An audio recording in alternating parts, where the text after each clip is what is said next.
Hi, இன்றைக்கி நம்ம பார்க்க போகிறது வந்து English learning techniques. Okay, so English as the first language, English as a second language, English as a foreign language and எப்படி வந்து இதெல்லாம் வந்து டீச்சிங் மெத்தடாலஜி, இதில் இதை எப்படி கற்றுக்கிறதுன்னு பல பேர் கொடுத்த தியரிஸ், அப்ரோச்சஸ் இதெல்லாம் தான் பார்க்க போகிறோம்.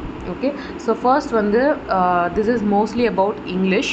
ஸோ இங்கிலீஷ் வந்து எப்படி வந்து செகண்ட் லாங்குவேஜாகவோ ஃபாரின் லாங்குவேஜாகவோ இல்லை இதெல்லாம் ப்ரொமோட் பண்ணுறது, எப்படி டீச் பண்ணுறதுன்றதை வச்சு தான் இது. Okay, so mostly as you can see, English is basically the most spoken language in the world and it's a library language.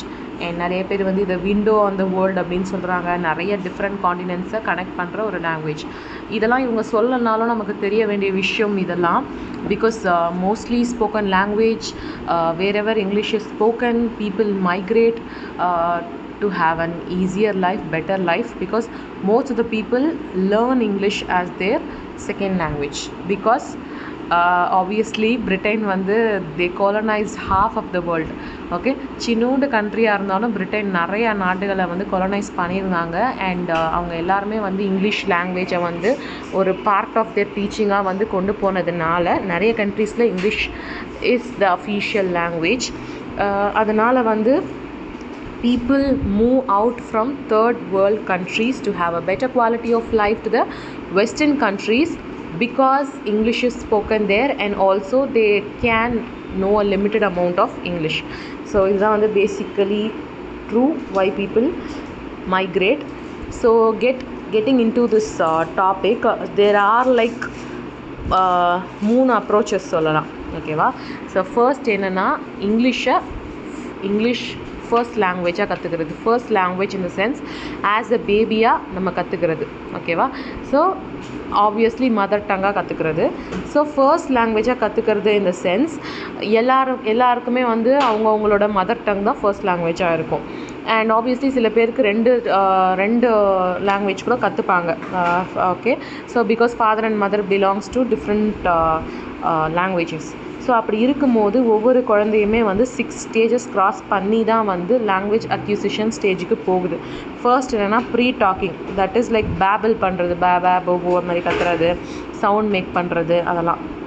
Next வந்து பேப்லிங்னா அந்த உளர்ற மாதிரி மாமா, தாதா, கூகு அந்த மாதிரி, அக்கா அந்த மாதிரிலாம் சொல்லுவாங்களா பசங்க, அது. நெக்ஸ்ட்டு வந்து after like 9 or 10 months they'll start speaking one words.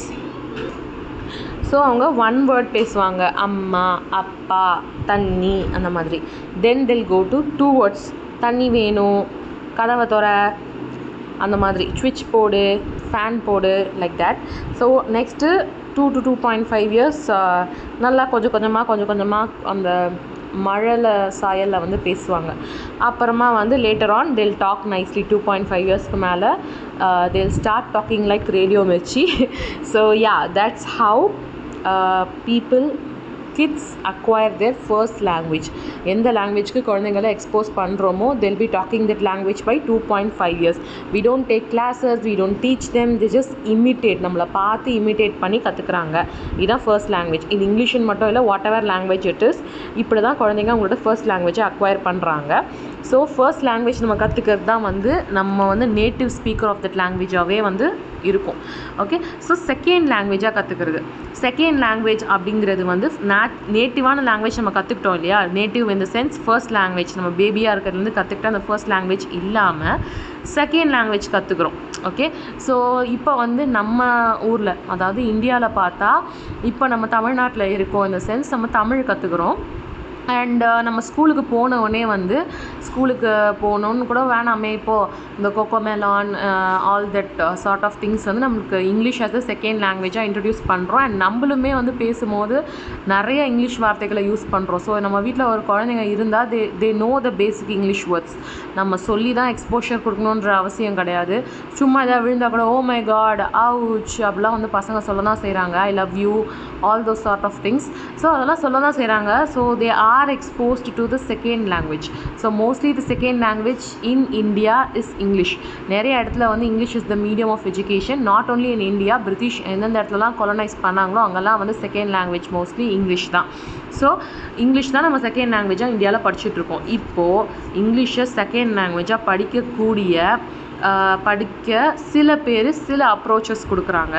So இது வந்து like 100% this is going to work அப்படிலாம் கிடையாது. ஓகே, இந்த லாங்குவேஜோட எக்ஸ்பர்ட்ஸ் சில பேர் அவங்களோடைய ஒப்பீனியன்ஸை கொடுக்குறாங்க, எப்படி இதை செகண்ட் லாங்குவேஜை அக்வயர் பண்ணலாம் அப்படின்னு சொல்லிட்டு.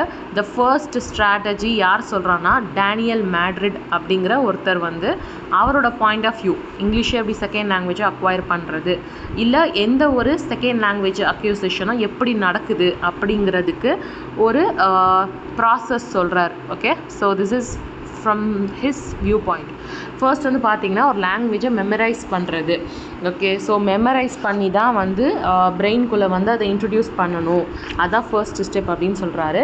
நெக்ஸ்ட் ஸ்டெப் அவரை பொறுத்த வரைக்கும் வந்து காக்னிட்டிவ் ஸ்ட்ராட்டஜி அப்படின்னு சொல்கிறாரு. ஸோ காக்னிட்டிவ் ஸ்ட்ராட்டஜி அப்படின்னா வந்து அனலைஸ் பண்ணி திங்க் பண்ணுறது தான் நம்ம பேசிக்கலாக காக்னிட்டிவ் ஸ்ட்ராட்டஜி அப்படின்னு வந்து சொல்லுவோம். ஸோ இந்த காக்னிட்டிவ் ஸ்ட்ராட்டஜி அப்படின்னு உங்களுக்கு சொன்னாலே you have to remember this word thunder அப்படின்னு ஞாபகம் வச்சுக்கோங்க. எதுக்குன்னா T for think, H for hypothesis, U for understand, N for noticing, D for drawing a conclusion, E for evaluate and R for reason.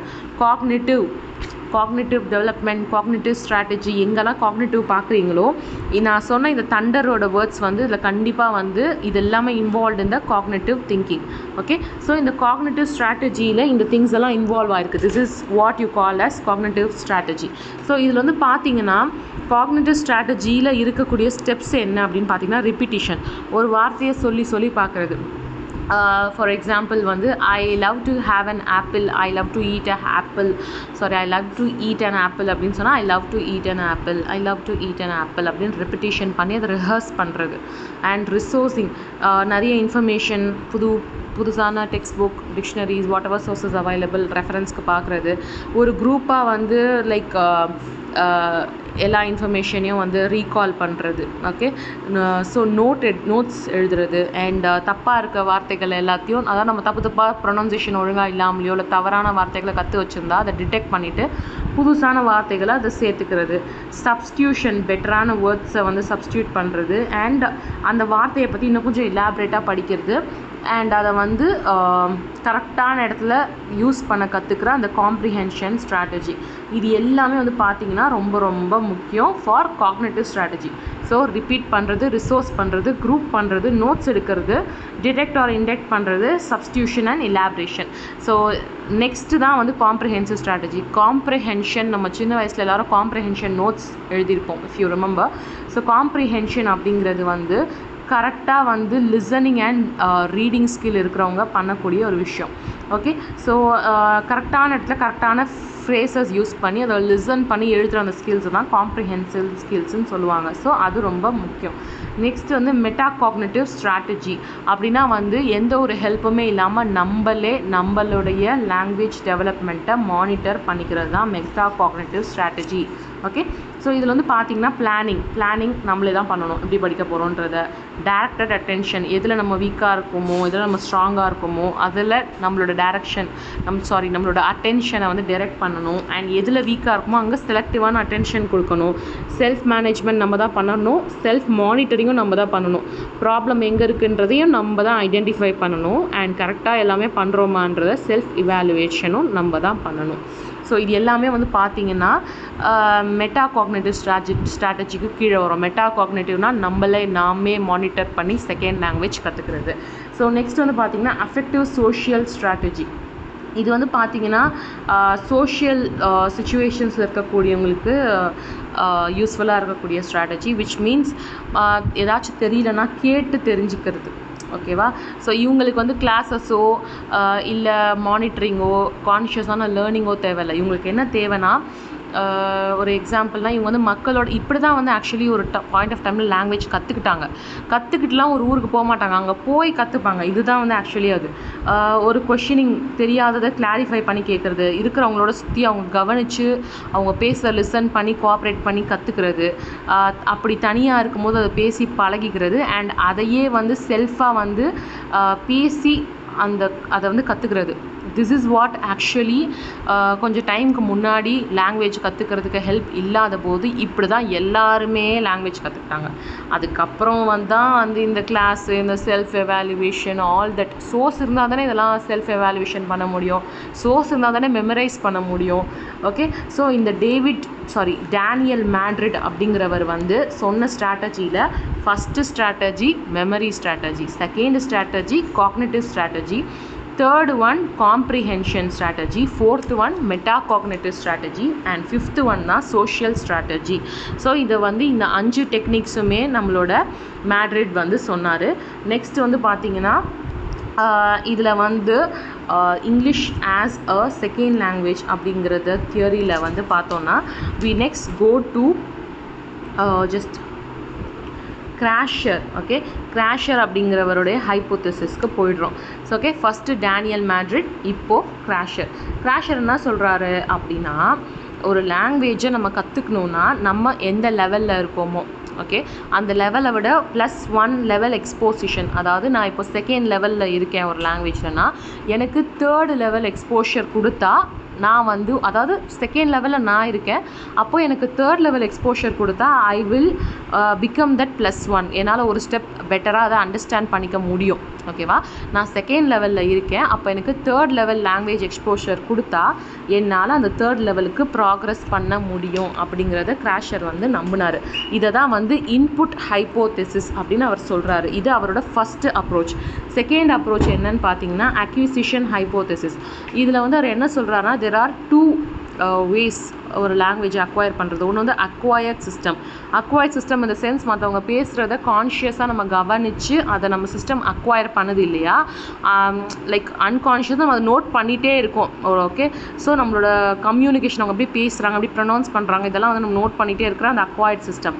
Next வந்து learned சிஸ்டம்னா இந்த grammar, structure, syntax இது எல்லாத்தையும் நம்ம கவனிக்கிறது, இதுதான் லேர்ன்டு சிஸ்டம். ஸோ இந்த acquisition ஹைப்போதெசிஸில் 2ஆக வந்து அவர் பிரிக்கிறார். ஒன்று acquired system which is that communication, நம்ம டே டு டே பண்ணுற கம்யூனிகேஷன், அண்ட் இன்னொன்று வந்து லேர்ன்டு சிஸ்டம். இது வந்து பார்த்திங்கன்னா ஃபார்மல் எஜுகேஷனில் மட்டும்தான் இந்த லேர்ன்டு சிஸ்டம்மை நோட்டீஸ் பண்ண முடியும். ஓகே, அண்ட் இதை கான்ஷியஸாகவும் பார்க்க முடியும். ஆனால் அக்வயர்ட் சிஸ்டம் அப்படிங்கிறது, கம்யூனிகேஷன் அப்படிங்கிறது கான்ஷியஸாக அதை கவனிக்க வேண்டாம், நம்ம லாங்குவேஜ் கற்றுக்கணுன்ற மோட்டிவ் அதை கவனிக்க வேண்டாம், சும்மா அவங்க பேசுகிறத கவனிக்கிறதே வந்து அக்வயர்ட் சிஸ்டம் தான். ஆனால் லேர்ன் சிஸ்டம் அப்படிங்கிறது கான்ஷியஸாக ஒரு ஃபார்மல் எஜுகேஷனில் மட்டும்தான் கிடைக்கும். தேர்ட் வந்து பார்த்திங்கன்னா அஃபெக்டிவ் ஃபில்டர் ஹைப்போதெசிஸ். கிராஷருடைய தேர்ட் பாயிண்ட் ஆஃப் வியூ என்ன அப்படின்னா வந்து, ஒரு இடத்துல ஒருத்தருக்கு வந்து ஹை மோட்டிவேஷனும் லோ லெவல் ஆஃப் ஆன்சைட்டியும் இருக்கிற டைமில் ஒருத்தர் செகண்ட் லாங்குவேஜை ஈஸியாக கற்றுப்பாங்க. அப்படி இருக்கும்போது, அதாவது which is like high motivation low anxiety இருக்கிற இடத்துல people learn better than people who have low motivation and high anxiety. அப்போ வந்து மென்டல் பிளாக், அதாவது இந்த பிரெயின் க்ளவுடிங், பிரெயின் ஃபாக்னு சொல்லுவாங்கள்ல, அந்த மாதிரி லைக் ஒன்றுமே ஓடலை மண்டையில் அது மாதிரி சொல்லுவாங்கள்ல, அந்த மாதிரி மென்டல் பிளாக் இல்லாமல் நம்ம ஈஸியாக கற்றுக்கிறதுக்கு ஹெல்ப் பண்ணும் அப்படின்னு சொல்கிறாரு. நெக்ஸ்ட் வந்து நேச்சுரல் ஆர்டர் ஹைப்போதெசிஸ். இப்போ இது வந்து என்னென்னா, எந்த ஒரு கிராமட்டிக் லெசன் ரூல்ஸோ இன்ஸ்ட்ரக்ஷன்ஸோ இல்லாமல் சில கிராமர் ரூல்ஸ் நமக்கு மற்றதை விட சீக்கிரமாகவே நம்மளால் புரிஞ்சிக்க முடியும். உங்களுக்கே சில பேருக்கு அது தெரியும். சில விஷயத்துக்கு நீங்கள் பெருசாக எஃபோர்ட்ஸே போட மாட்டீங்க, ஆனால் அது உங்களுக்கு ஈஸியாக புரிஞ்சிடும்.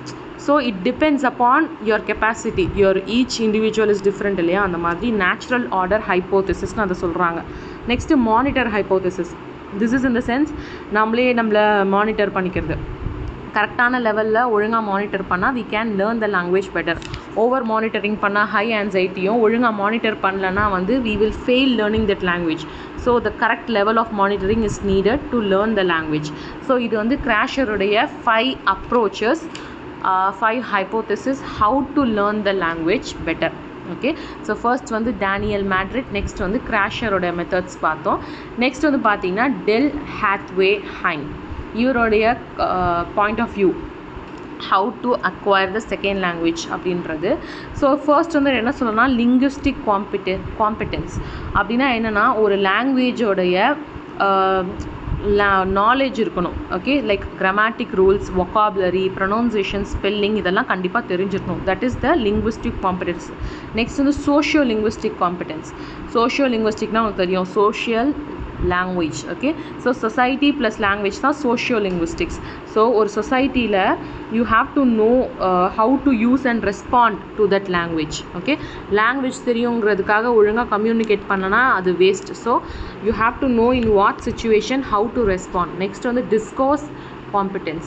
discourse competence வந்து ஒரு லாங்குவேஜை ஒழுங்கா ஒரு ஸ்ட்ரக்சராக ஒரு சென்டென்ஸாக க்ரியேட் பண்ணக்கூடிய அந்த திறமை தான் வந்து டிஸ்கோர்ஸ் காம்பிடென்ஸ்.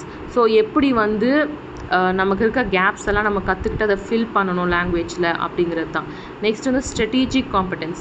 இது வந்து ஒழுங்காக லாங்குவேஜை வேர்பல் அண்ட் நான் வேர்பல் கம்யூனிகேஷன். வேர்பல்னால் பேசுகிறது, நான் வேர்பல் கம்யூனிகேஷன் இந்த சென்ஸ் நம்மளோட பாடி லாங்குவேஜஸாக இருக்கலாம், ரியாக்ஷன்ஸாக இருக்கலாம், எல்லாமே வந்து ஸ்ட்ராட்டஜிக் காம்பிடென்ஸ். இதுவும் ரொம்ப முக்கியம் அப்படின்னு வந்து டெல் ஹாத்வே ஹைம் வந்து சொல்கிறாரு. ஸோ அவரோட 5 பாயிண்ட்ஸ் வந்து என்னென்னா linguistic competence, socio linguistic competence, discourse competence, strategic competence. 4 தான் ஆக்சுவலி. ஸோ இதெல்லாம் வந்து இப்படி தான் செகண்ட் லாங்குவேஜை அக்வயர் பண்ண முடியும் அப்படின்னு சொல்கிறாரு. அப்புறம் வைகாட்ஸ்கி அப்படின்ற ஒருத்தருடைய தியரி என்ன அப்படின்னு பார்த்தீங்கன்னா, ஒரு லாங்குவேஜை மாஸ்டர் பண்ணணுன்னா ஃபர்ஸ்ட் வந்து நம்ம 2 விஷயங்களில் வந்து கிளியராக இருக்கணும். ஓகே, ஒவ்வொரு மனுஷனுக்கும் 2 kinds ஆஃப் ரிலேஷன்ஷிப் இருக்குது. ஃபர்ஸ்ட் வந்து த ரிலேஷன்ஷிப் வித் பீப்புள், அதை வந்து இன்டர் சைக்காலஜிக்கல் அப்படின்னு சொல்கிறாரு. Next the relationship with himself, அது வந்து இன்ட்ரா சைக்காலஜிக்கல் அப்படின்னு சொல்கிறாரு. ஸோ இது வந்து ஒவ்வொருத்தருக்கும் இருக்கக்கூடிய மென்டல் ஸ்ட்ரக்சர். ஆஸ் அ கிட்டாகவே வந்து நம்ம வந்து மற்றவங்களுக்கு நடுவில் இருக்கிற ரிலேஷன்ஷிப்பையும் நம்மளுக்கே இருக்கிற அந்த கான்ஷியஸ் ரிலேஷன்ஷிப்பும் தான் நமக்குள்ளே இருக்கிற காக்னிட்டிவ் டெவலப்மெண்ட்டை இம்ப்ளிமெண்ட் பண்ணும். அண்ட் அதே மாதிரி தான் இந்த இது ரெண்டுத்தையுமே வந்து ஒழுங்காக லைக் இன்டலெக்சுவல் நாலேஜும் சரி, ஸ்கில்ஸ் ஆஃப் லேர்னர்ஸ்க்கு வந்து இது ரெண்டுமே ரொம்ப முக்கியம். So that they get expose to a second language. Okay, so இது வந்து நம்மளோட third kind of approach. So இதெல்லாம் வந்து English as a second language அப்படிங்கிறத வந்து பார்த்தோம். ஸோ நெக்ஸ்ட் வந்து பார்த்திங்கன்னா English as a foreign language. English as a foreign language இந்த சென்ஸ் செகண்ட் லாங்குவேஜும் எக்ஸ்போஸ் ஆகிட்டு இங்கிலீஷ் ஆஸ் அ ஃபாரின் லாங்குவேஜாக படிக்கிறவங்களுக்கு. So English as a foreign language happened actually when ஒரு காலத்தில் வந்து இங்கிலீஷ் வந்து ஃபாரின் லாங்குவேஜாக தான் படித்தோம். பட் இப்போ வந்து இங்கிலீஷ் மீடியம் ஆஃப் ஸ்கூல் இருக்கிறதால English become a second language to us.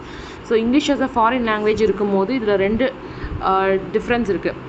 ஒன்று வந்து இன்ஸ்ட்ருமெண்டல் பர்பஸ் இந்த சென்ஸ் நீங்கள் ஒரு ஸ்டூடெண்ட்டாக இருக்கலாம், இல்லை ஒரு சேல்ஸ்மேனாக இருக்கலாம், இல்லை ஒரு இடத்துல வேலை பார்க்கலாம். You need English to communicate to perform better. So you have that purpose, அதான் இன்ஸ்ட்ருமெண்டல் பர்பஸ். நெக்ஸ்ட் வந்து இன்டகிரேட்டிவ் பர்பஸ். இது வந்து எதுக்குன்னா you want to learn the language because வந்து யூ ஹாவ் தட் என்ன சொல்கிறது, நீங்கள் வந்து இங்கிலீஷ் ஸ்பீக்கர்ஸோட ஒன்றாகணும்னு நினைக்கிறீங்க. அவங்களுடைய ஆட்டிடியூட் என்ன, அவங்களுடைய பிலீஃப்ஸ் என்னன்னு கற்றுக்கணும்னு நினைக்கிறீங்க. ஓகே, ஸோ நீங்கள் வந்து கற்றுக்கிற பர்பஸ் வந்து அவங்களோட ஒருத்தராகணுன்ற ஒரு பர்பஸோடு இருக்கிறது. You don't have any other purpose. Okay, so இதுதான் வந்து இன்ஸ்ட்ருமெண்டல் பர்பஸ்ன்றது நம்மளோட ஆப்ரேஷனல் பர்பஸ்க்காக நம்ம ஒரு லாங்குவேஜை கற்றுக்கிறது. Integrative purpose in the sense we want to be one with the community. Okay, so English as a foreign language அப்படின்னு இருக்கும்போது இது 2 பிரான்ச்சஸாக பிரிக்கிறாங்க, which is empirical method and theoretical method.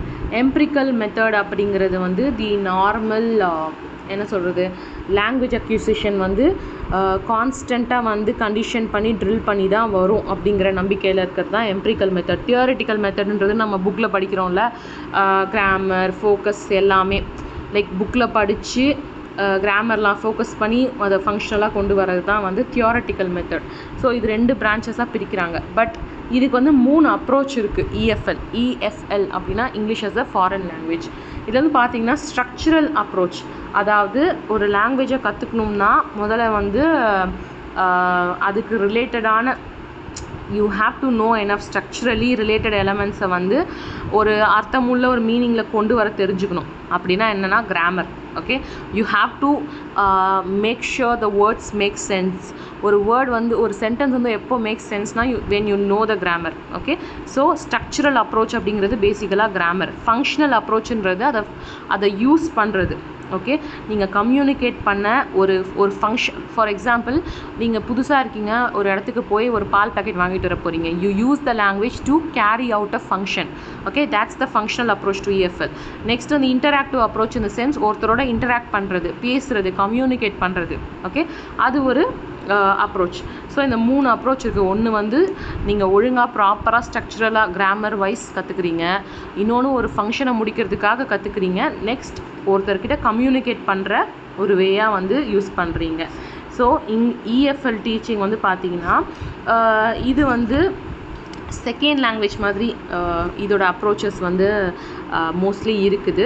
So first வந்து பார்த்திங்கன்னா learner centred instruction and EFL.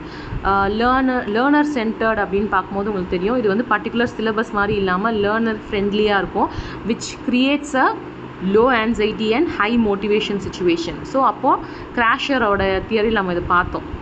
ஒரு என்வாயர்மெண்ட்டில் where a learner gets high motivation and low anxiety, he can learn a language better. So இதுதான் learner centered instruction. Next வந்து curricular innovations, curriculum base பண்ண education. அதாவது நம்ம படிக்கிற மாதிரி தான், என்ன சொல்கிறது, கிளாஸில் task, lessons, learning settings, group work எல்லாமே பண்ணி கற்றுக்கிறது தான் curriculum based. Inter cultural competence in the sense. Third one வந்து இன்டர் கல்ச்சுரல் காம்படென்ஸ். அதாவது வந்து ஸ்டூடெண்ட்ஸ் வந்து தங்களோட அந்த லாங்குவேஜுக்குள்ளே இருக்கிற கல்ச்சரு, ரிலேஷன்ஷிப்ஸ் எல்லாத்தையுமே அனலைஸ் பண்ணி லாங்குவேஜை கற்றுக்கிறது தான் inter cultural competence. Okay, so இதெல்லாம் வந்து பார்த்திங்கன்னா இங்கிலீஷ் ஆஸ் அ ஃபாரின் லாங்குவேஜை டீச் பண்ணுற 3 approaches. One is learner center, curriculum center and inter cultural competence. Next வந்து பார்த்திங்கன்னா ஒரு டீச்சரோட ரோல் என்ன ESL அண்ட் EFL கிளாஸ் ரூம்ஸில் அப்படின்னு பார்த்தீங்கன்னா, they have to maximise the learning opportunities. Okay, and என்ன சொல்கிறது, ஒழுங்கான ஒரு இன்டராக்ஷனை வந்து ப்ராமிஸ் பண்ணணும். இன்ட்ராக்ஷன் இல்லாமல் ஒரு படிக்க மட்டும் கற்றுக்கிட்டோன்னா பேசுகிறதுக்கு கண்டிப்பாக வராது. ஸோ ஆல்சோ கன்ஃபியூஷன்ஸ் ரெடியூஸ் பண்ணுறது அண்ட் லாங்குவேஜ் அவேர்னஸ் கொடுக்கறது, ஒழுங்கான லிங்குவிஸ்டிக் இன்புட்டை கொடுக்கறது அண்ட் லாங்குவேஜ் ஸ்கில்ஸை டெவலப் பண்ண. Language skills in the sense it's not only reading, நம்ம புரிஞ்சிக்கிறது, அண்டர்ஸ்டாண்ட் பண்ணுறது, பேசுகிறது, படிக்கிறது, நம்மளே எழுதுறது, இது எல்லாமே வந்து லாங்குவேஜ் ஸ்கில்ஸ் தான். ஸோ இது எல்லாமே இம்ப்ரூவ் பண்ண வந்து அவங்க ஒர்க் பண்ணணும். அண்ட் அந்த கல்ச்சுரல் கான்ஷியஸ்னஸை வந்து இன்க்ரீஸ் பண்ணணும். அண்ட் நம்மளுடைய லேர்னிங் அட்மாஸ்பியரை ப்ரொமோட் பண்ணணும். இது எல்லாமே வந்து பார்த்திங்கன்னா English as a foreign language, English as a second லாங்குவேஜுக்கு கண்டிப்பாக ஒரு டீச்சருக்கு இருக்க வேண்டிய ரோல்ஸ் இது. அண்ட் இன்னொன்று வந்து பார்த்திங்கன்னா என்னென்ன வந்து தேவை, like English as a second language, English as a foreign language ரெண்டுமே பார்த்தாச்சு. நெக்ஸ்ட்டு இன்னொன்று என்ன இருக்குன்னா, English for special purpose. Okay, so English for special purpose in the sense, நான் ஆல்ரெடி சொன்ன மாதிரி இது வந்து ஏதோ ஒரு பர்பஸ்க்காக, ஸ்பெஷல் பர்பஸ்க்காக நம்ம இந்த லாங்குவேஜை கற்றுக்குறோம், மற்றபடி we don't have anything. So இதுக்கு வந்து பார்த்திங்கன்னா எதுக்கெலாம் கற்றுக்குறாங்கன்னு பார்த்தீங்கன்னா, மோஸ்ட்லி இது எல்லாமே ஒர்க் ரிலேட்டட் தான் வச்சுக்கோங்களேன். மோஸ்ட்லி சயின்ஸ் அண்ட் டெக்னாலஜி ஃபீல்ட்ஸில் ஒரு பப்ளிஷ் பண்ணணும் பேப்பரு, ஒரு டெக்ஸ்ட் புக் எழுதணும், ஒரு ரிப்போர்ட் கொடுக்கணும், வாட் எவர் இட் இஸ், நம்ம எழுதும் போது அது இங்கிலீஷ் அப்படின்ற இம்பேக்ட் வந்து ஜாஸ்தி. If you know what I mean. So அந்த மாதிரி ஒரு சயின்ஸ் அண்ட் டெக்னாலஜி ரிலேட்டடாக இருக்கலாம், இல்லை பிஸ்னஸ் அண்ட் எக்கனாமிக்ஸாக இருக்கலாம், இல்லை சோஷியல் ஸ்டடீஸ்க்காக, அகடமிக் பர்பஸ்க்காக. நம்மலாம் வந்து படிக்கிறதுக்கு தானே அகடமிக் பர்பஸ் தானே கற்றுக்கிட்டோம். அண்ட் ஆக்குபேஷ்னல் பர்பஸ், அதாவது வேலைகளுக்காக. ஸோ இந்த மாதிரி பல காரணங்களுக்காக இங்கிலீஷை வந்து ஸ்பெஷல் பர்பஸ்க்காக கற்றுக்கிறவங்க இருக்காங்க. ஸோ ஒவ்வொருத்தருக்கு அப்போ பார்க்கும்போது லேர்னிங் நீட்ஸு, லேர்னிங் கோல்ஸ் எல்லாமே வேறு வேறு. ஓகேவா? ஸோ சயின்ஸ் அண்ட் டெக்னாலஜிக்காக கற்றுக்கிறவங்களோட கோல்ஸ் வேறையாக இருக்கும், வேலைக்காக கற்றுக்கிறவங்களோட கோல்ஸ் வேறு வேறையாக இருக்கும். ஸோ அவங்களுடைய நீட்ஸ் என்ன, அவங்களோட தேவைகள் என்ன, அவங்களோட கோல் என்ன, எதுக்காக அவங்க கற்றுக்குறாங்கன்றதை அனலைஸ் பண்ணி தான் நம்ம அவங்களுக்கான சிலபஸையோ அவங்களுக்கான டீச்சிங்கையோ ப்ரொவைட் பண்ண முடியும். ஓகே, ஸோ ஒரு டீச்சர், ESPக்கான teacher, ESP in the sense English for special purpose. இந்த மாதிரி நான் சொன்ன பர்பஸ்க்கெலாம் இருக்கக்கூடிய டீச்சர்ஸ்க்கு வந்து ஃபஸ்ட்டு வந்து அனாலிசிஸ் வேணும். அவங்க எதுக்காக வந்து இவங்க வந்து இதை கற்றுக்க வராங்க அப்படின்னா அவங்களுக்கு தேவையான கோர்ஸ் சிலபஸ் கரிக்குலம் ரெடி பண்ணணும். அண்ட் அவங்களுக்கு ப்ரொவைடட் தேவையான டீச்சிங் அண்ட் லேர்னிங் கொடுத்துட்டு அதை எவாலுவேட் பண்ணால் போதும். இட்ஸ் நாட் நெசசரி தட் எல்லாருக்குமே ஒரே லெவல் டீச்சிங் தான் தேவை, அப்படிலாம் கிடையாது. இங்கிலீஷ் ஃபார் ஸ்பெஷல் பர்பஸ்க்கு ஒருத்தருக்கு ஒரு தேவை இருக்கலாம் அவங்க இங்கிலீஷ் கற்றுக்கிறதுக்கு. ஸோ அது என்ன தேவையோ அதை பார்த்து வந்து ப்ரொவைட் பண்ணணும். ஸோ ஒரு இஎஸ்பி டீச்சருக்கு இருக்க வேண்டிய என்ன சொல்கிறது கேரக்டர்ஸ் அப்படின்னு பார்த்தீங்கன்னா க்யூரியாசிட்டி, லேர்னர்ஸை வந்து அவங்க க்யூரியஸாக வச்சுக்க கற்றுக்கணும், கோஆப்ரேஷன் அண்ட் கான்ஃபிடென்ஸ். இது மூணுமே கண்டிப்பாக வந்து ஒரு இஎஸ்பி டீச்சருக்கு இருக்கணும் அப்படின்னு வந்து சொல்கிறாங்க. அண்ட் ஆல்சோ வந்து ESP is going to be like இப்போ வந்து ஒரு டீச்சர் தான் இருக்க போகிறாங்க. லைக் இஎஸ்பிக்கு வந்து சயின்ஸ் அண்ட் டெக்னாலஜிக்கு தனியாக, பிஸ்னஸ் அண்ட் எக்கனாமிக்ஸ்க்கு தனியாக அப்படிலாம் இருக்க மாட்டாங்க. ஓகேவா, ஒரு லாங்குவேஜ் டீச்சர் தான் இருக்க போகிறாங்க. And she should be competent enough to teach. எந்த பர்பஸாக இருந்தாலும் அவங்க காம்படெண்ட்டாக இருக்கணும் டு டீச் த பீப்புள். நான் சொல்கிறது புரியுதா? ஸோ அவங்களுக்கு தேவையை அவங்க கொடுக்குற அளவுக்கு அவங்க வந்து கேப்பபிளாக இருக்கணும். அந்த மாதிரியான ஸ்கில்ஸ் அவங்கக்கிட்ட இருக்கணும். ஸோ ஒரு டீச்சிங் லாங்குவேஜ் எக்ஸ்பர்ட் வந்து எவ்வளோ ப்ராசஸை தாண்டி ஒரு எக்ஸ்பர்ட் ஆகுறாங்கன்றதுல வந்து this chapter will give you an idea. First நம்ம மதர் லாங்குவேஜ் அக்வயர் பண்ணுற மாதிரி செகண்ட் லாங்குவேஜோ ஃபாரின் லாங்குவேஜோ கற்றுக்கிறது ஈஸி கிடையாது. If people are in to the process of learning language you might know அது எவ்வளோ கஷ்டம் அப்படின்னு சொல்லிட்டு. நம்ம வந்து நேட்டிவ் ஸ்பீக்கராக இருக்கும்போது அந்த லாங்குவேஜ் நம்ம எப்படி கற்றுக்கிட்டோன்ற ஞாபகம் கூட நமக்கு இப்போ இல்லை. இப்போ நான் தமிழ் கற்றுக்கிட்டேன்னா எப்படி நான் கற்றுக்கிட்டேன் அப்படின்ற ஞாபகம் எனக்கு இல்லை. ஆனால் கான்ஷியஸாக நம்ம ஒரு லாங்குவேஜ் கற்றுக்கும் போது அதில் எவ்வளோ எஃபோர்ட்ஸ் போகுது. எஸ்பெஷலி இப்போது இருக்கக்கூடிய இந்த ஃபாஸ்ட் ஜென்ரேஷனில் ரொம்ப ஷார்ட்டான அட்டென்ஷன் ஸ்பேனில் ஒரு லாங்குவேஜை கற்றுக்கணும் அப்படிங்கிறது எவ்வளோ இம்பார்ட்டண்ட்டாக இருக்குது. நிறைய பேர் ஸ்ட்ரகிள் பண்ணுறாங்க. நிறைய பேர் காலேஜ் போகும்போதே ஸ்கூல் படிக்கும் போதே ஒரு ஃபாரின் லாங்குவேஜ் கற்றுக்க தான் செய்கிறாங்க. It is generally recommended that ஒரு குழந்தையாகவே இருக்கும்போது it is good to expose the children to multiple languages. இப்போ நீங்கள் வீட்டில் பேசுகிறீங்க, 2-3 லாங்குவேஜ் பேசுகிறீங்க. For example if you are a Tamil Telugu parent R if you are a Tamil Malayalam parent, whoever it is, நீங்கள் எல்லா லாங்குவேஜையும் ஒரு குட்டி ஏஜ்லேருந்தே அந்த குழந்தைக்கு எக்ஸ்போஸ் பண்ணுறது தான் it's best and it's recommended also. Because அந்த குழந்தை பேச டைம் எடுக்கும். But once it talking it gets acquired to all the 3 languages. பிகாஸ் நம்ம குழந்தையாக இருக்கும் போது அப்சர்வ் பண்ணுற அந்த ஸ்கில்ஸ் நம்ம பெருசாக ஆனோடனே நமக்கு வந்து இருக்கிறது கிடையாது. we lose it over a period of time because of bad habits in the sense இந்த ரீல்ஸ் பார்க்குறது, ஷார்ட்ஸ் பார்க்குறது, ஷார்ட் அண்ட் அட்டென்ஷன் ஸ்பேன் வச்சுக்கிறது, இந்த மாதிரி இஷ்யூஸ்னால we lack concentration, we lack the skills. So it's best to expose the kids when they are as young as possible.